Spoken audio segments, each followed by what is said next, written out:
Welcome to another Measure Kool-Aid report. Today is going to be a little bit different. I think it's always good to do content. I think it's good to have content that's relative to the Dallas Cowboys. This one is definitely related to the Dallas Cowboys as I measure this Kool-Aid.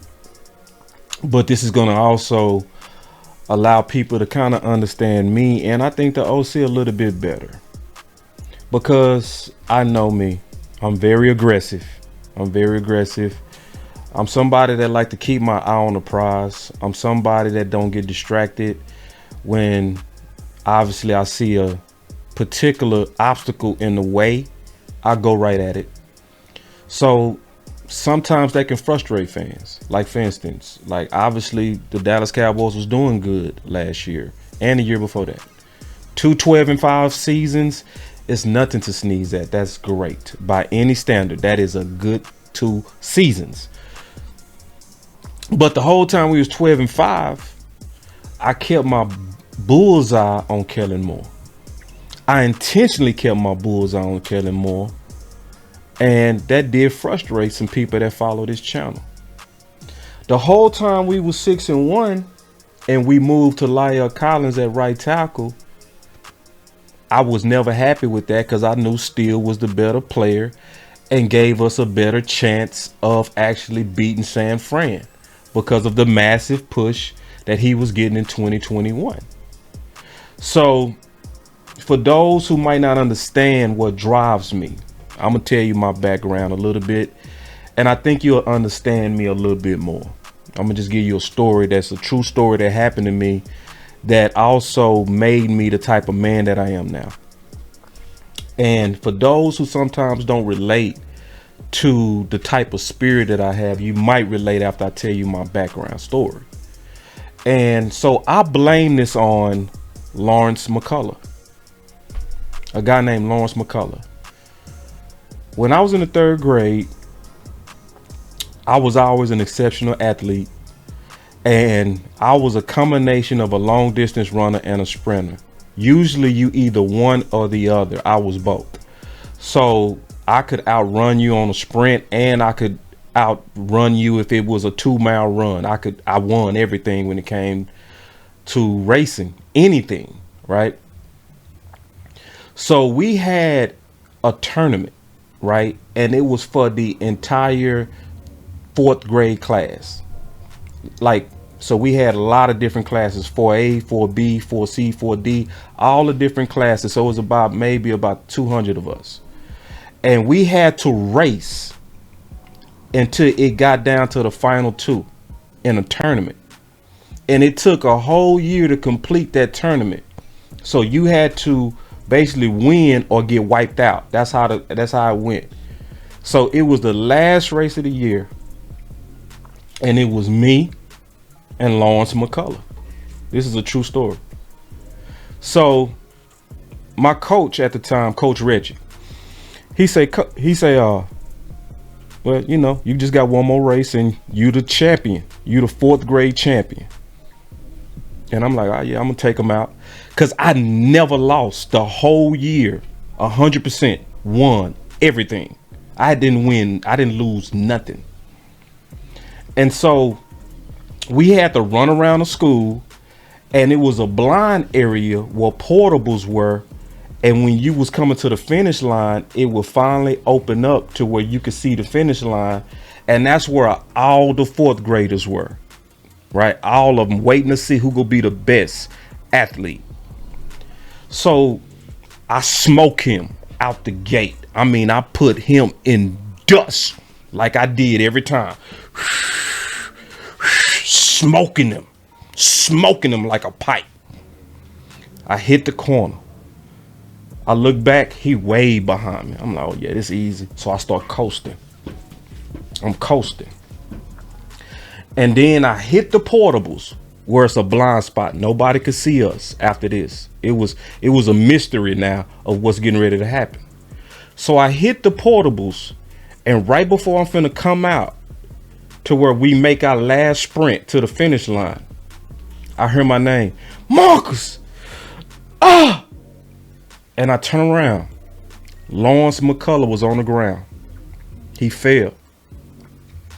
So he say, oh, and I say, oh, damn. I say, man, Lawrence, he all right? So I'm battling in my mind. Hear me out. This got something to do with the Dallas Cowboys. Hear me out. So I'm battling in my mind. I'm thinking, I'm like, should I finish this race or should I go help him? He's out there in pain. So I turn around. I run to him. I say, Lawrence, you all right? As soon as I touched him, he took off. He running. And I say, this motherfucker. And I took off. But he got a lead now. So he take off around the corner. So he come out first. Now everybody can see he in the lead. And everybody was like, oh, and they start cheering, Lawrence, Lawrence, Lawrence. And I'm coming behind him and I'm faster. And I almost get him. I lose by literally like this much. Photo finish. And everybody like, yeah, Lawrence, you beat him. You beat him. Lawrence McCullough, Lawrence McCullough, Lawrence McCullough. And I'm like, this dude tricked me. He tricked me. He didn't win this fair and square. I let him in the race. And my coach looked at me. He said, what happened? What really happened? So I was walking with him. I told him, I said, Coach, he played like he was hurt. And I went to check on him. And that's when he took off. He said, well, you need to remember this for the rest of your life. Remember Lawrence McCullough.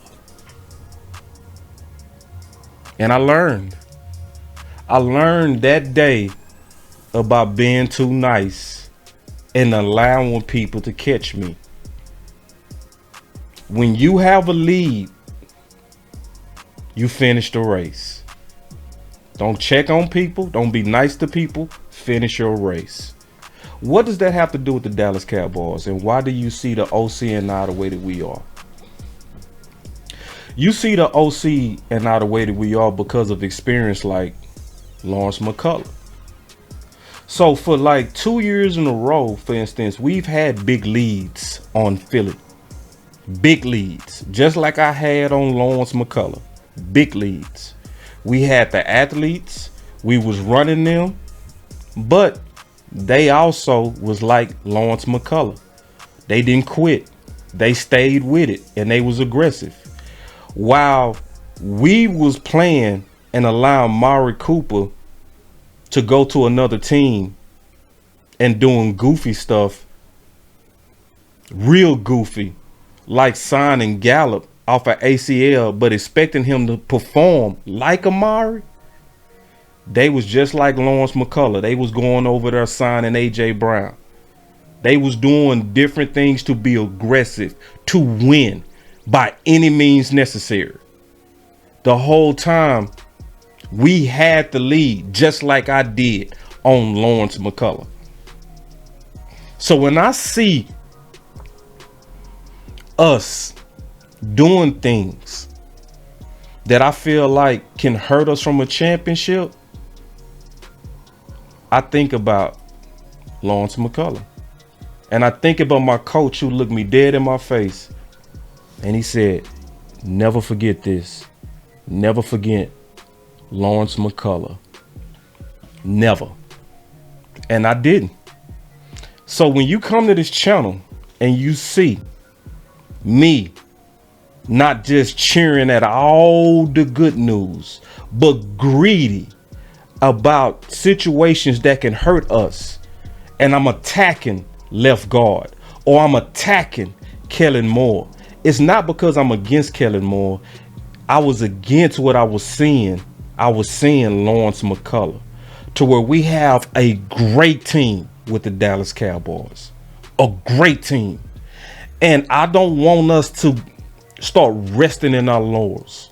I don't want us to get to where we have this lead and we have all this talent, but because I'm being nice and I'm turning around and I'm checking on Philly, they turn around and sprint by us. And I'm just using that as an example. I'm not saying Philly is better than us. Don't even think that I'm saying that. I'm saying and I'm explaining the mentality of this channel. So when you come to this channel, I want you to know what drives me. I want you to know me. I want you to know the OC. I want you to know what's the secret that has those guys the way that they are. What have them so determined to attack problems and figure out solutions? It's Lawrence McCullough. It is. And I'm gonna tell you something else. This same trait drives, and I'm gonna be honest, I'm not trying to say I'm this person, but this same trait drove Michael Jordan. It's a true story. This same trait drove Michael Jordan. I'm gonna leave this link in the description, but what really drove Michael Jordan was Leroy Smith. Yeah, Leroy Smith was a 6'7" teammate that allegedly beat him out when he was a sophomore in high school. And he took it so personal, being the better player, that it drove him for the rest of his career. Leroy Smith was my Lawrence McCullough. Yeah, and I'm gonna leave this link because I want y'all to check this out, because he was so driven by knowing he was the better man, but beat out by his teammate, that it drove him to all his championships. Drove him, greatly drove him. Even mentioned Leroy Smith by name in his Hall of Fame speech. Matter of fact, he was so driven by the loss of not getting on varsity that he used to literally check himself in a hotel, allegedly, as Leroy Smith. He kept it in the front of his mind that I can be beat out even when I'm the better guy. And he vowed that would never happen again. And that same drive is what made Michael Jordan. Michael Jordan. So I do get some people not going to understand Boss Cowboy Sports. They not going to understand the OC and I. They go come to this channel and they not go really understand the spirit of what we are and why we so driven to try to go right at issues that could hurt this team. But now you know. This video is about the Dallas Cowboys, but you first got to know me and the OC so you can understand why we are the way we are. I'm not changing. I'm just letting y'all know. The only things I might change is I might try to say it a little bit more politically correct. But if I see problems with my team, I remember Lawrence McCullough.